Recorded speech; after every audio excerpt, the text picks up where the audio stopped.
As a family, we made a lot of choices to live sustainably, and the Volt was one of the biggest pieces of the puzzle for us to live a sustainable lifestyle.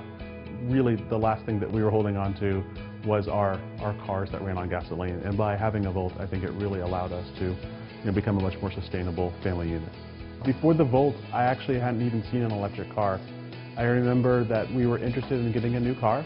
We went looking at the Chevrolet dealer, and I had never even seen it. We just liked the look of it, and after talking about it, it became a very viable option for us. But it was one of the things that when we walked into the dealer, we had no clue it even existed. There are certainly some misconceptions about the Volt and about electric vehicles. When I first went to buy mine, my dad told me, well, you can't take that thing on the highway, right? I think he's picturing a golf cart, and that's certainly not the case with the Volt. I've heard some people say that the Volt is much more like a science experiment than it is a daily driver. But we travel with it every day, and it's our primary mode of transportation for our family whenever we're taking trips.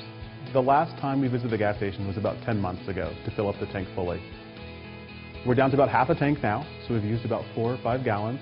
So we'll probably fill up again in about the next 2 to 3 months, perhaps, to get the tank back up to full before a big trip.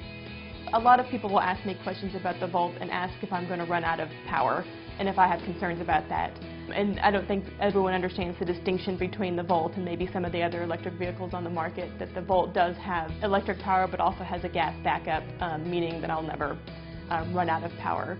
One of the things that surprised me most about the Volt was how nice it was to drive. It feels like a luxury car. I've never owned a luxury car before, so it was very nice and a very good surprise to be able to drive a car like that.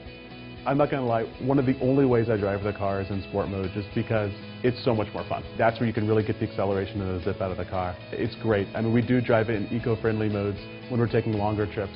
When I'm just going around town and I have a little energy to spare, I'll always hit the sport mode button before I start my trip.